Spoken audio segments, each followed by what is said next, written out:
বহিমিয়ান্স travel লগে সবাইকে স্বাগতম। গতকাল হাই ক্যাম্পে রাত কাটানোর পর আজ আমরা চলে এসেছি এক অসাধারণ জায়গায়, মাদ্রি হিমাল ভিউ পয়েন্টে। দেখুন, শুধু দেখুন চারপাশের এ অবিশ্বাস্য সৌন্দর্য। 4200 মিটারের বেশি উচ্চতায় দাঁড়িয়ে আমরা এখন অন্নপূর্ণা সাউথ, হিমচুলি এবং মাছাপুছড়ে পর্বতের এক অপরূপ প্যানোরামিক ভিউ উপভোগ করছি। মাছাপুছড়ে, যাকে ফিশটেল পর্বতও বলা হয়, তার অন্যান্য আকৃতির জন্য বিশেষভাবে পরিচিত। স্থানীয় গুরুং সম্প্রদায়ের কাছে এটি অত্যন্ত পবিত্র এবং এর চূড়ায় আরোহণ সম্পূর্ণরূপে নিষিদ্ধ। এখানকার ঠান্ডা হাওয়া আর এই দৃশ্য মনকে শান্ত করে দেয়। সূর্যোদয়ের সময় যখন সোনালি আলো বরফের চূড়ায় পড়ে, তখন মনে হয় যেন পুরোটাই এক সোনার রাজ্য। এই ভিউ পয়েন্টের কাছেই মাদ্রি হিমাল বেস ক্যাম্প রয়েছে, যেখানে ট্রেকাররা সাধারণত রাত কাটায় অথবা ভোরে ওঠে সূর্যাস্ত দেখতে আসে।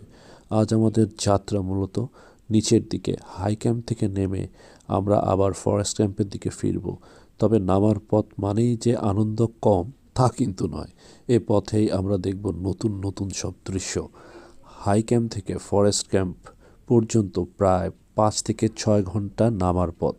নামার সময় সাধারণত একটু দ্রুত হাঁটা যায়, তবে সাবধানে পা ফেলতে হয়, বিশেষ করে পাথরের পথে। এই পথটা আমাদের আবার সেই ঘন রডোডেন্ড্রনের জঙ্গলের মধ্য দিয়েই নিয়ে যাবে। মনে আছে তো, রডোডেন্ড্রন নেপালের জাতীয় ফুল। মার্চ এপ্রিল মাসে যখন এই ফুলগুলো ফোটে, তখন পুরো বনটা লাল, গোলাপি আর সাদা রঙে সেজে ওঠে, যা এক অন্যরকম সৌন্দর্য তৈরি করে। এই পুরো অঞ্চলটি অন্নপূর্ণা কনজারভেশন এরিয়ার অন্তর্ভুক্ত, যা এই এলাকার প্রাকৃতিক সৌন্দর্য ও জীববৈচিত্র্য সংরক্ষণে গুরুত্বপূর্ণ ভূমিকা পালন করে থাকে।